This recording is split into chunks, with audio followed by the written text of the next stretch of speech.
Bom dia, telespectador amigo. Mais uma vez com o programa Espírita Caminho de Luz, procurando levar a você a nossa mensagem de amor. E nós hoje vamos iniciar o nosso programa com uma mensagem do livro Coragem. Essa mensagem foi psicografada pelo nosso querido Chico através do Espírito de Emmanuel. Contratempos. Diante de quaisquer contratempos, pensa no bem. O trabalho estafante. Será ele a providência que te habilita a vitória contra o assédio de perturbações que te espreitam a estrada. O encontro perdido. Semelhante contrariedade de certo apareceu em tua defesa própria. A realização adiada. A procrastinação de teus desejos estará funcionando em teu benefício para que não entres em determinados compromissos fora de tempo. A viagem desfeita. O plano frustrado, provavelmente, é o recurso com que se te garante o equilíbrio. O carro enguiçado, o incidente desagradável é o processo de forrar-te contra acidentes possíveis. O mal-estar orgânico, a enfermidade menor haverá surgido a fim de induzir-te a tratamento inadiável. A afeição que se afasta. A separação vale por cirurgia, no campo da alma, muita vez, resguardando-te a paz e a segurança. A morte no lar. A despedida de um ente querido quase sempre procede da misericórdia do Senhor, no sentido de evitar sofrimentos maiores para aquele que parte, tanto quanto para aqueles que ficam. Diante de qualquer obstáculo, reflete no bem, porque no curso de todas as circunstâncias, por trás dos contratempos da vida, a bondade de Deus jaz oculta. Telespectador amigo, nós somos conscientes de quantos males, quantos problemas acontecem em nossa vida, que quando nós estamos desesperados, nós chegamos à conclusão que aquilo nos aconteceu para o nosso próprio bem. Mas devido à nossa falta de fé, à nossa falta de nos apegarmos a Deus, de conhecermos aquele ditado que nos diz: nenhuma folha cai de uma árvore sem que Deus tenha conhecimento dela, nos entregarmos totalmente a Deus, consciente de que tudo se resolverá e que tudo que nos acontece será para o nosso próprio bem. Nós nos lembramos aqui agora de uma mensagem que nós lemos há uns tempos atrás, que nos conta a história de um país situado no norte, bem distante, onde o inverno era extremamente rigoroso, e justamente neste local vivia uma família que era um médico, a sua esposa, que também era médica, e um filhinho de seus 6 aninhos de idade. Certa noite, a esposa havia sido chamada na cidade onde sua mãe morava, porque sua mãe estava muito mal. E ela então pediu ao seu esposo, que também era médico, que enquanto ela viajasse, ele cuidasse praticamente do filho, olhasse por ele enquanto ela ia ajudar a sua mãe, que estava tão mal. E assim ficou combinado. Quando foi a noite do primeiro dia em que a esposa havia viajado, o pai carinhosamente fez o filho adormecer, contou histórias, arrumou direitinho no leito, estava já se preparando para também deitar-se, quando de repente bateram na porta da casa com muita pressa, com muita força, e ele, assustado, abriu a porta. Era um pai aflito, era um pai desesperado que implorava a ele que fosse olhar sua filha, que ela estava realmente muito mal e parecia estar vivendo os últimos momentos da sua vida. E aquele médico ficou em conflito íntimo, muito grande. Ele não sabia, seu filho já havia adormecido. Como ele iria deixá-lo naquele lugar tão deserto, sozinho?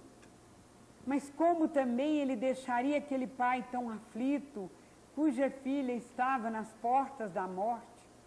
Ele então começou a orar e pedir a Deus que o ajudasse a decidir.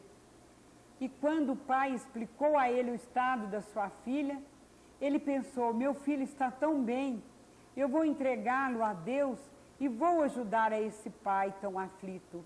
Parecia até mesmo Bezerra de Menezes.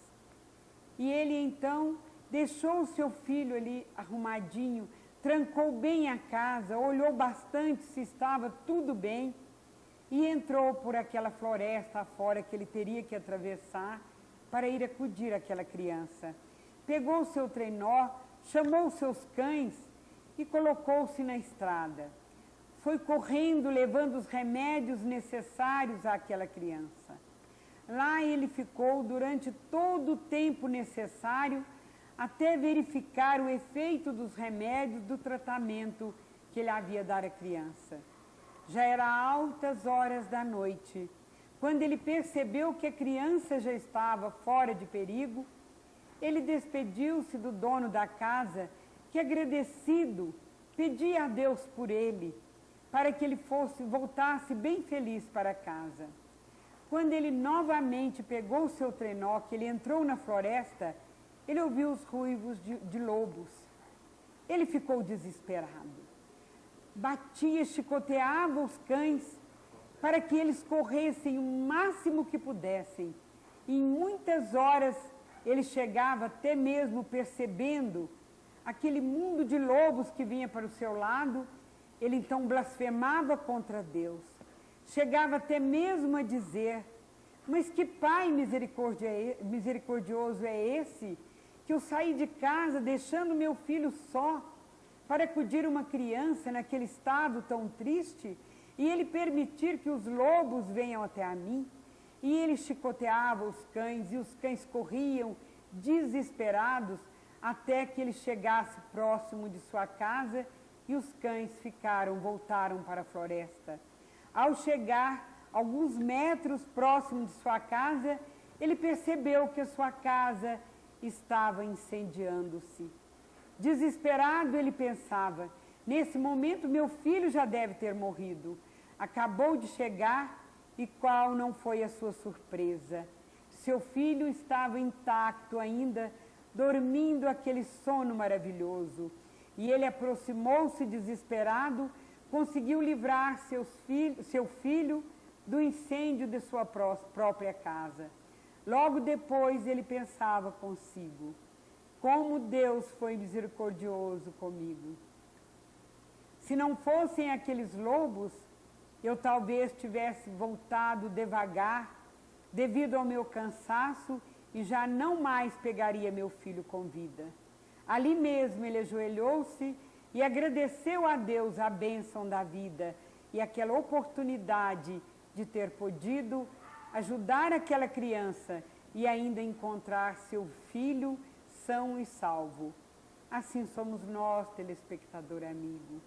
Muitas vezes um contratempo na nossa vida, que vem justamente para nos ajudar nos momentos mais difíceis, nós começamos naquela aflição, sem ter aquela fé grande no coração, e chegamos até mesmo a blasfemar contra Deus.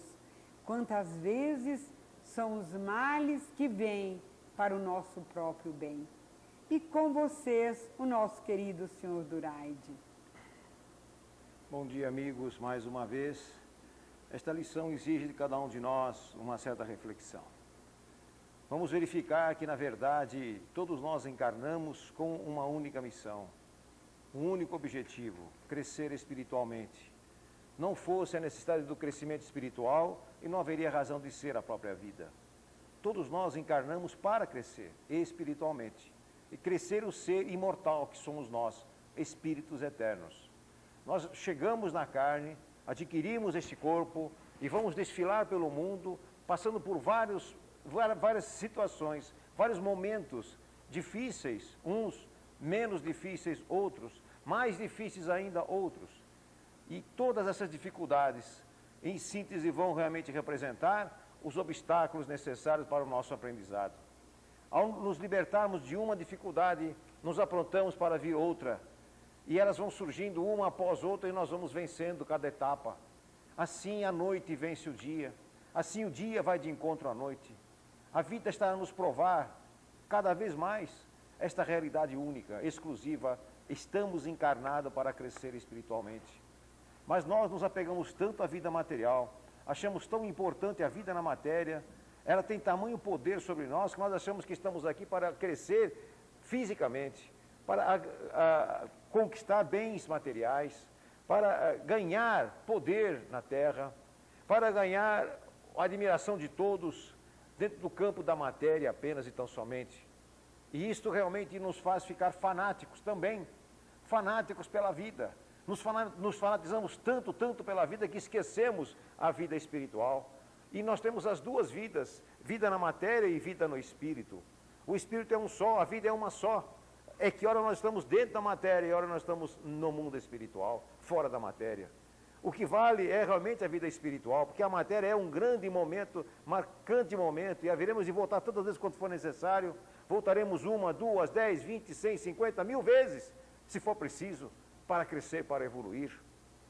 Lá em Père Lachaise, no cemitério onde está enterrado o corpo de Kardec, está realmente bem claro. Nascer, viver, morrer, nascer tantas vezes quantas forem necessárias. Porque o espírito não pode crescer de uma hora para outra, não cresce apenas numa única evolução. Daí a diversidade de aptidões, de valores, de ideais. São vidas que nós viemos granjeando ao longo do tempo. E isto já não é mais um produto das religiões, isto está cientificamente comprovado. Ai daquele que muitas vezes diz que não quer saber de religião para não ser uma criatura fanática. Ele pode não ser fanático, então, na parte espiritual, que ele não quer, está apavorado, mas ele é fanático na vida material. Aí ele prefere, mas ele não está sentindo que a cada dia que passa ele envelhece, que cada dia que passa os seus bens, sua razão de ser, deixa de ser, porque tudo quanto ele juntou vai para lugar nenhum, só vai servir realmente para criar problemas e dificuldades dentro da família.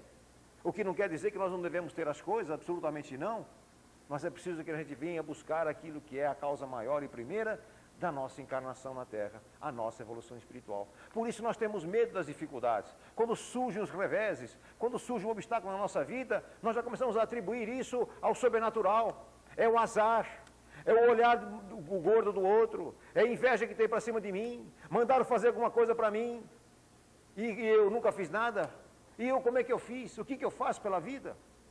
Nós é que somos os únicos artífices de tudo isto. Então é preciso encarar as realidades mais claras, que são as dificuldades que surgem, são para o nosso próprio benefício. Como disse nosso querido Canusa, nós começamos a blasfemar contra Deus quando nós não aceitamos aquilo que vem.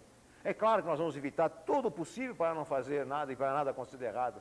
Mas se surgiu, se aconteceu, se veio qualquer obstáculo na nossa vida, como bem disse a mensagem, a perda de ente querido, às vezes enterra a idade, uma razão tem. São espíritos completistas. O que o Pai espera de nós? Tolerância e paciência. Se você fez o que pôde e não conseguiu resolver, você já fez sua parte. O resto entregue ao Criador. É isso que nós temos que aceitar. Não é ficar de braços cruzados e esperar cair do céu as benesses. Não. Nós temos que ir em frente, temos que ir buscar. Temos que realmente tirar o nosso prejuízo próprio. E temos que também saber andar na vida, não fazendo mal aos outros, não exigindo mais do que nós podemos realmente carregar, não querendo tomar dos outros aquilo que não nos pertence. É preciso que nós tenhamos todo esse conhecimento da lei, são leis superiores, leis divinas. Não é uma questão de religião, é uma questão de justiça, justiça superior. Leis que servem para todas as criaturas, não para só os que creem e para os que não creem é outra lei. A lei é igual para todos. Só que os que creem estão já marcados porque sabem que é errado. Essa é a única diferença. Que você faça um bom proveito da vida e de todas as dificuldades que surgirem no seu caminho. Que Deus te abençoe. Muita paz.